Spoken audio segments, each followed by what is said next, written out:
Kementerian Kesehatan memastikan sedikitnya 87 jemaah umroh yang tiba di tanah air terkonfirmasi positif COVID-19.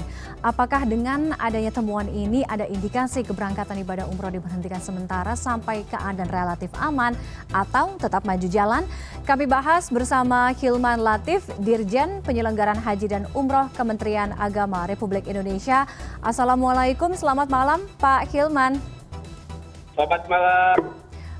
Baik, terima kasih Pak Hilman sudah bergabung dengan kami. Jadi yang terkonfirmasi sampai dengan hari ini 87 jemaah umroh, kondisi dan penanganannya seperti apa Pak Hilman? Ya, perlu kami sampaikan, ini 19 ya, gelombang pertama yang berangkat ke Saudi untuk konfirmasi 8 positif. Nah, tentu ini menjadi bahan evaluasi kita yang dilakukan setiap pekan untuk menerapkan kebijakan itu. Dan kami berharap itu ini menjadi catatan bukan hanya tadi benar, tetapi juga jamaah umroh dan tentu saja travel umroh PPIU, Negara Perjalanan Ibadah Umroh. Bahwa kami terutama Presiden Republik Indonesia dan juga agama sudah menyarankan kalau bisa ditunda silakan ditunda. Tapi bagi jamaah atau travel yang sudah terlanjur booking, terlanjur bayar dan terlanjur dapat visa dan lain-lain dan tidak ditunda, kami akan fasilitasi. Nah, harapan kami karena sudah ada indikasi banyaknya yang terpapar, maka travel agent harus betul-betul ketat untuk menjaga jamaahnya di sana. Mumpung ini situasinya masih diperbolehkan. Karena ini juga akan menjadi tolak ukur kita dalam melakukan evaluasi terhadap kegiatan umroh ini. Ya, apalagi bahwa fasilitas karantina khusus hotel itu juga terbatas. Mungkin itu. Oke, tadi Pak Hilman sampaikan untuk yang terlanjur mungkin sudah melunasi, kemudian terlanjur mendapatkan visa, artinya silakan boleh melanjutkan atau seperti apa? Ini sifatnya imbauan saja atau larangan atau bagaimana Pak Hilman? Ya, saat ini belum ada larangan. Ya, saat ini belum ada larangan pergi ke tanah suci. Ya. Karena memang pemerintah Indonesia sudah belum melarang orang pergi ke luar negeri. Dan pergi ke tanah suci itu sama juga. Tetapi karena ini kolektif, ya, dan juga orang mau beribadah, maka kemudian kalau memang sudah tidak bisa diundurkan, maka kemudian kita mohon PPP untuk lebih hati-hati, lebih taat pada protokol, baik di dalam maupun di luar negeri. Oke. Maksud saya adalah kita tidak ingin bahwa jemaah kita yang sudah dengan one gate policy kita lepas di sini dari Indonesia dalam kondisi bersih, clean, tanpa kontaminasi COVID, pulang dan membawa infeksi COVID. Ya. Nah, ini harapannya jangan terjadi atau jumlahnya harus betul kita turunkan. Karena kalau tidak, ya kita tidak tahu ke depan akan ada keputusan apa rekomendasinya, baik dari Kementerian Kesehatan maupun dari Tatkos atau Satgas COVID. Oke, Pak Hilman, kalau sifatnya masih imbauan belum sampai ke larangan, kita pikir ini masih akan susah. Artinya begini. Banyak sekali orang-orang yang sudah menunda 2 tahun kurang lebih lamanya untuk beribadah. Ketika ini sifatnya masih dalam imbauan saja, artinya memang masih banyak celah. Walaupun mungkin belum mendapatkan visa, ya silahkan gitu. Maksudnya pintunya masih terbuka lebar. Sedangkan apa yang terjadi kita tahu bahwa paling tidak 80 lebih gitu jamaah. Dan ini harus menjadi evaluasi, jangan sampai kita tahu bahwa varian Omikron ini menyumbang atau menjadi penyumbang itu adalah impor case atau kasus impor yang paling banyak Pak Hilman. Ya, secara data di Indonesia kasusnya bukan kasus impor ya. Banyak kasus impor terjadi, tapi jumlah meningkatnya transmisi lokal itu yang juga sangat kuat. Tapi di luar itu saya kira yang terpenting adalah bahwa bagi jamaah yang akan berangkat dan sudah siap hotelnya, sudah hotel, tiket, dan siap berangkat betul-betul, maka kita dengan indikasi yang ada, ya, ketika berangkatnya mereka bersih, ya, 100% misalnya tidak ada yang positif, maka pulangnya diusahakan seperti itu. Nah, artinya Pak, prokes di sana inilah yang harus lebih ketat juga. Oke. Gitu, Ya. itu yang pertama. Yang kedua, ya tentu saja kami juga bersama kementerian yang lain terus berdiskusi, terus membaca data dan merumuskan kebijakan. Sangat kan tidak mungkin ya, nanti akan ada buka tutup. Ini harus saya sampaikan sejak dini. Tapi tentu saja kami tetap akan berdiskusi dengan para asosiasi nih travel umroh ini. Jadi mereka juga nanti kita sepakat mengatur jadwalnya, ya, jadwalnya dengan baik dan penerbangan sehingga ini bisa terpola. Karena bagaimanapun ya ini persiapan kita untuk haji. Jadi kita saat ini ya, masih memfasilitasi, tapi kita juga sangat ingin ke depan ada kebijakan-kebijakan yang mengurangi atau mengendalikan jumlah jamaah yang berangkat ke Saudi. Baik, dengan adanya laporan 80 lebih jamaah umroh yang sudah kembali ke Indonesia dan terpapar COVID-19, bahkan kalau Kemenkes, Bu Siti Nadia mengatakan bahwa 10 probable ya varian Omicron. Artinya harus ada evaluasi apa yang terjadi kemarin, bagaimana asosiasi penyelenggara dalam hal ini mungkin travel umroh ya, perihal bagaimana prokes. Kalau dari keberangkatan dari Indonesia kan memang sudah jelas one gate one policy, satu pintu semuanya dari sini menjalani swab, kemudian tibanya pun juga seperti itu, semua di sana sehari-hari juga dipantau, kemudian ketika kepulangan juga PCR, sampai ke Indonesia pun juga begitu harus menjalani karantina. Tapi yang terjadi kan tetap kita temukan 80 lebih, ini jumlahnya cukup banyak kasus positif. Evaluasinya. Kalau 87 ini, kita juga sedang melihat data dan membaca data serta menganalisis. Jadi ketika orang terbang dari Saudi, artinya dia diperbolehkan untuk naik pesawat. Artinya waktu itu bersih. Tapi kemudian ternyata ketika diswab di Indonesia, mereka dinyatakan positif. Nah, karena itu menurut saya kita harus menekankan kepada kedisiplinan. Karena memang gini, 9 hari untuk disiplin itu tidak mudah. Itu butuh perjuangan. Dan itu yang kita coba yakinkan nih kepada PPIU.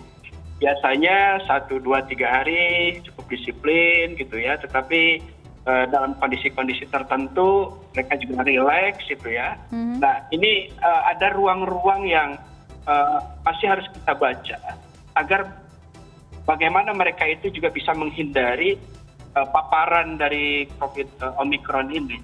Ya. Jadi saya kira seperti itu, Mbak. Oke. Ya. Jadi ya kita harus masih terus membaca data dan insya Allah dalam beberapa hari ini kita evaluasi sebagaimana minggu lalu ya, terhadap kedatangan jamaah dan bagaimana persentase dari positifnya. Nah, mudah-mudahan kita turun. Tapi kalau meningkat ya kita akan buat kebijakan yang baru.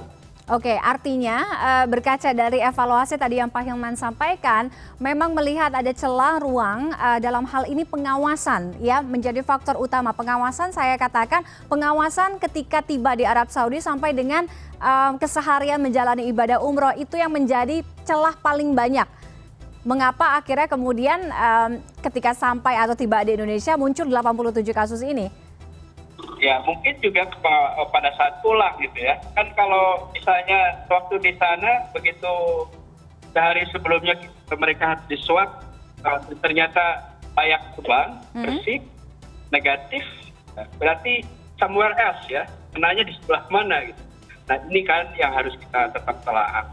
Jadi kita cukup hati-hati dan hati ya, karena kita kaji dan saya kira pemerintah Indonesia kalau karantina nanti akan dicek ulang dan seterusnya. Ya. Atau yang dinyatakan positif juga akan ditreatment dengan baik dan terus tentunya akan dicek lagi seperti apa tentunya apakah betul positif atau Omikron atau probable Omikron tadi kan, probable Omikron dan lain-lain. Karena memang banyak yang tidak bergejala. Oke.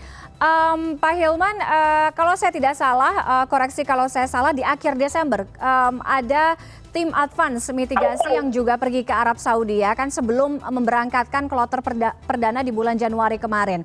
Nah, apakah ketika pada saat itu, ketika tim advance mitigasi pergi ke sana dan juga ketika sampai ke Indonesia, bahkan ada beberapa yang terpapar COVID-19 juga.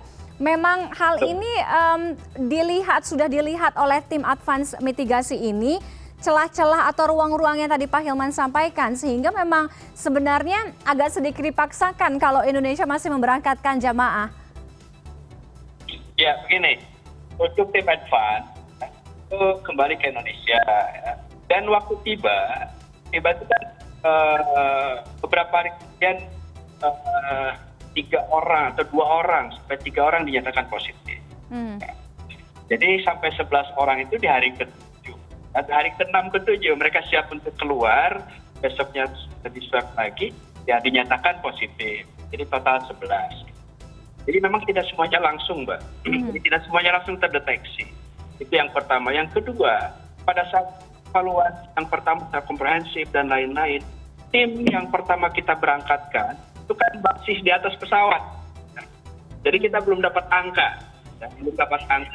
Nah, baru setelah selesai evaluasi, sehari kemudian barulah ada hasilnya. Dan itu yang satu termasuk juga untuk tim yang. Nah, jadi sebetulnya kita tetap mitigasi. Kan? Justru dari angka-angka inilah kita akan punya alasan ya, bagaimana pola pengetatan yang akan kita lakukan terhadap jamaah yang akan pergi di sana, dan apa yang akan kita tekankan kepada travel pada saat di sana. Karena tidak mungkin dari kemana kan tiap hari harus ada di situ karena bergantian terus kan. Nah, karena itulah nanti semoga ada rumusan yang baik dari kami bagaimana kita mengatur flow. Dan itu kemarin saya sampaikan flow jamaah yang ada, apalagi ya kita melihat ketersediaan dari hotel karantina juga sangat terbatas. Oke, terkait dengan kondisi jamaah yang dikabarkan positif, sebenarnya kondisi yang terjadi sebelum kepulangan, sebelum tiba di Indonesia seperti apa? Kan harusnya kalau dari Arab Saudi menuju ke Indonesia mereka juga sudah menjalani tes PCR kan? Tapi kalau kita melihat kasusnya berarti negatif begitu dari Arab mau ke Indonesia. Begitu nyampe di Indonesia kemudian positif, begitu ya? Ya, jadi mereka semua mengaku segar bugar gitu ya, dan ketika di swab juga oke, kemudian mereka dites hasilnya oke, negatif, jadi layak terbang. Nah, tapi kemudian mungkin virusnya muncul gitu ya di jalanan, si capek dan lain-lain, daya tahan tubuh dan seterusnya, ya terdeteksi lah ada beberapa orang. Nah ini kan yang dulu juga timbang, baru kemudian 5 hari kemudian ternyata ada 11 gitu ya. Nah, tes keduanya oke, tes ketiga baru ketahuan dan ya. Nah ini fakta-fakta ini menjadi bahan evaluasi kita ya. Termasuk juga yang 87 itu ya, nanti kita cek lagi, kita konfirmasi dan komunikasi dengan KKP ya, dengan Kemenkes, siapa kondisi sebenarnya mereka itu.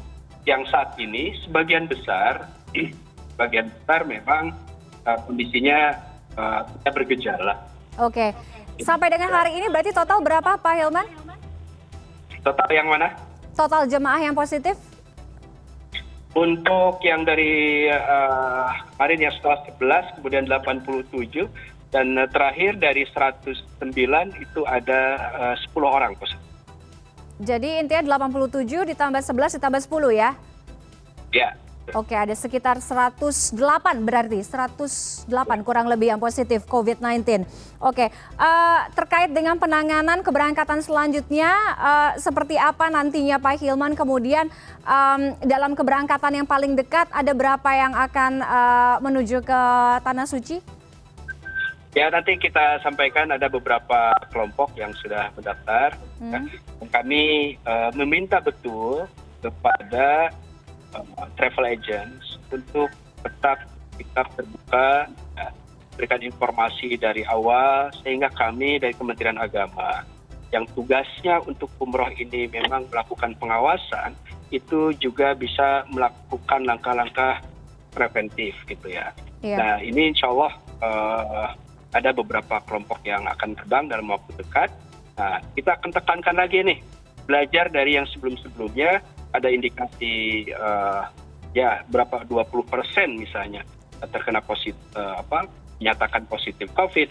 Nah ini kita minta betul yang akan berangkat juga untuk hati-hati dan bersiap-siap untuk disiplin tiap hari selama sampai kembali ke Indonesia 9 hari mengikuti protokol. Nah itu juga memang tantangan berat sebetulnya buat jamaah untuk disiplinnya. Baik, ini harus menjadi catatan bagi calon jemaah yang akan berangkat dalam waktu dekat dan juga penyelenggara dalam hal ini travel, Biro Umroh untuk lebih disiplin menegakkan protokol kesehatan.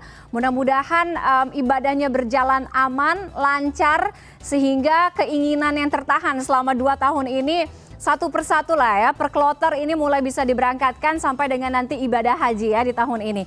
Terima kasih Pak Hilman Latif sudah bergabung dengan kami malam hari ini. Selamat malam, Assalamualaikum. Waalaikumsalam.